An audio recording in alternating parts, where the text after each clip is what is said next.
Autonomous কাউন্সিলৰ পুঁজিৰে 10 লাখ টকা খৰচ কৰি এই আমাৰ পশ্চিম নগাঁৱৰ তিৱা গাঁৱত আটক ধুনীয়াকৈ এটা তুৰক বনালে। তুৰণৰ মই উন্মোচন কৰিলোঁ, সমষ্টি ৰাইজৰ লগত বহি কথা পাতিলোঁ, তেখেতলোকৰ সুবিধা অসুবিধা সুখ দুখৰ বিষয়ে মত বিনিময় কৰিলোঁ।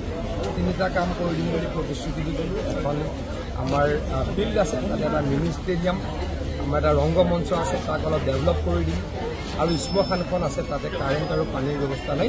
এই 3টা কাম কৰি দিম বুলি মই তেখেতলোকক প্ৰতিশ্ৰুতি দিওঁ। ৰাহুল গান্ধীয়ে ক'লে যে অসমত বানপানীৰ কাৰণে কেন্দ্ৰীয় চৰকাৰ আৰু ৰাজ্যৰ বিজেপি চৰকাৰে দায়ী।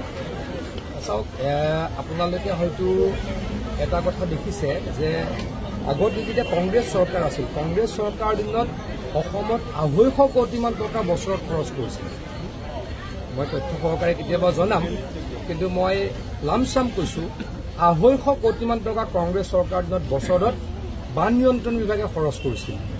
এতিয়া কেন্দ্ৰীয় চৰকাৰে 2টা আমাক লোন লৈ দিছে, তাৰে 90% কেন্দ্ৰীয় চৰকাৰে মাৰিব, এটা আৰু 10% আমাৰ অসম চৰকাৰে আমি মাৰিব।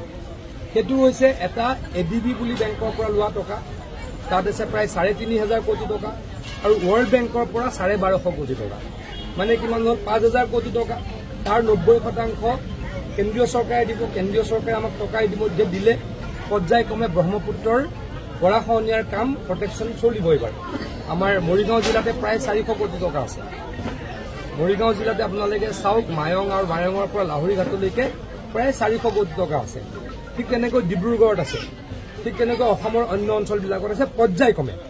পৰ্যায়ক্ৰমে আকৌ কৈছোঁ, কেন্দ্ৰীয় চৰকাৰে আমাক 5,000 কোটি টকা লোন লৈ দিছে, তাৰে 9% মানে 4,500 কোটি টকা কেন্দ্ৰীয় চৰকাৰে ঘূৰাই দিব, 500 কোটি টকা আমি ঘূৰাই দিম।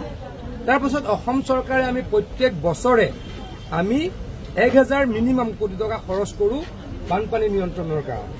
মুঠৰ ওপৰত আমি কেন্দ্ৰীয় চৰকাৰে লোন লৈ দিয়া টকা, অসম চৰকাৰৰ টকা লৈ প্ৰায় 2,000 কোটি টকা প্ৰত্যেক বছৰে অসমৰ কাৰণে আমি সহায় কাম কৰিছোঁ। এইবাৰ আপোনালোকে যদি মথাউৰিৰ কথা চাই, এইবাৰ ব্ৰহ্মপুত্ৰত মাত্ৰ 4টা মথাউৰি ভাঙিছে। এটাও মথাউৰি ভাঙিব নালাগে, তাৰ কাৰণে কষ্ট কৰোঁ, তাৰ কাৰণে কাম কৰোঁ, কিন্তু মাটিৰ মথাউৰি ক'ৰবাত এটা দুটা ভাঙে। এইখন কংগ্ৰেছৰ যেতিয়া চৰকাৰ আছিল 2004 চনত 354টা মথাউৰি ভাঙিছিল। অসমত 354টা মথাউৰি ভাঙিছিল। গতিকে প্ৰায়বিলাক জেগাত পানী য'ত হৈছে, য'ত এইবাৰ যদি আমি ভালকে চাওঁ, কথাবিলাক কেতিয়াবা মই বিধানসভাত ক'ম, য'ত 4টা মথাউৰি ব্ৰহ্মপুত্ৰত ভাঙিছে, তাৰ মানুহখিনিৰ বানপানী হৈছে। এটা হৈছে আমাৰ হাতীমূৰা বান্ধটো ভাঙিলে আমি ৰাখিব নোৱাৰিলোঁ, আমাৰ টেকনিকেল ফল্টে হওক কিবা হওক আমি তদন্ত কৰিম, তাৰ মানুহখিনি বান ক্ষতিগ্ৰস্ত হৈছে। আৰু বোকাখাটৰ বংকুৱাল বুলি এখন গাঁৱত মথাউৰি ভাঙিছে, তাৰ 2-3টা পঞ্চায়ত ক্ষতিগ্ৰস্ত হৈছে।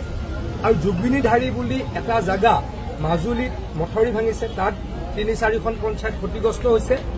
আৰু বুঢ়ীদিহিং নদীত টেঙাখাটত এটা মথাউৰি ছিঙিছে, তাত 3খন পঞ্চায়ত ক্ষতিগ্ৰস্ত হৈছে।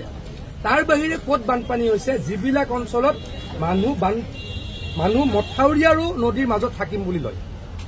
আজি মৰিগাঁও জিলাত আপোনালোকে চাব, য'ত ব্ৰহ্মপুত্ৰ মথাউৰিৰ সিটো পাৰে আছে মাথো, ক'তো মথাউৰি ইপাৰে পানী হোৱা নাই। গোটেই অসমত মথাউৰি ইপাৰে পানী মাত্ৰ 4 জেগাতে হৈছে। আৰু এটা কথা কওঁ, আৰু 350 কিলোমিটাৰ মথাউৰি বনাব লগা আছে। এইবাৰ আমি প্ৰায় 10 কিলোমিটাৰৰ পৰা 220 কিলোমিটাৰ মথাউৰি এই বছৰে বনাম, মানে ফিজিবিলিটি থকা। এতিয়া আমি কাজিৰঙাত মথাউৰি বনাব নোৱাৰোঁ, তাত ফিজিবিলিটি নাই। মথাউৰি তাত বনালে কি হ'ব, তাৰ ইকলজিকেল ডিফাৰেঞ্চেছ হ'ব, বা বৈচিত্ৰ্য যিটো হয়, জীৱ বৈচিত্ৰ্য, তাতে তেখেতলোকৰ সমস্যা হ'ব। গতিকে তাত মথাউৰি বনাব নিদিয়ে। গতিকে সেইটো জেগাটো উন্মুক্ত হৈ থাকিব। গতিকে ফিজিবিলিটি থকা উন্মুক্ত হৈ থকা জেগা 350 কিলোমিটাৰমান খুব বেছি আছে। তাৰে এইবাৰ আমি 210 পৰা 20 কিলোমিটাৰ বনাবলৈ ইতিমধ্যে সাজু হৈছোঁ। বাৰিষা যোৱাৰ লগত মথাউৰি বনাম। গতিকে অসমৰ ৰাইজক কষ্টৰ সময়তো মই ক'বলৈ বিচাৰিছোঁ যে বেছিকৈ বানপানী হৈছে, সকলো কষ্টত আছে। ৰিভাৰ ছাইডত থকা মানুহ কষ্টত আছে, তেখেতলোকৰ কষ্টত আমাৰ অন্তৰেও কান্দে, আমিও কষ্টত আছোঁ। বানপানীত এটা মানুহ ক'ৰবাত ঢুকালে মোৰ নিজৰ ব্যৰ্থতা বুলি মই ভাবোঁ, মই অস্বীকাৰ কৰাৰ উপায় নাই। কিন্তু সাধাৰণতে বানপানী ক'ত হৈছে, নদী আৰু মথাউৰিৰ মাজত। আজি আমাৰ মৰিগাঁও জিলাতো প্ৰায় 10,000 মানুহ এফেক্টেড হৈছে। কিন্তু আপোনালোকে গৈ চাওক, মথাউৰিৰ ইপাৰৰ মানুহ ক'তো এফেক্টেড হোৱা নাই। মথাউৰিৰ সিপাৰৰ মানে মথাউৰি আৰু নদীৰ মাজৰ মানুহ এফেক্ট হৈছে। গতিকে এইখিনিৰ কাৰণেও নিশ্চয়কৈ ওখ ওখ ঘৰ বনাই হওক বা মানুহখিনিক অন্য প্ৰকাৰে হওক সহায় কৰিবলৈ প্ৰয়াস কৰিব লাগিব। দ্য নিউজলেণ্ডছ অবিৰত তথ্যানুসন্ধান আপোনাৰ সেৱাত খবৰ সন্ধান দ্য নিউজলেণ্ড।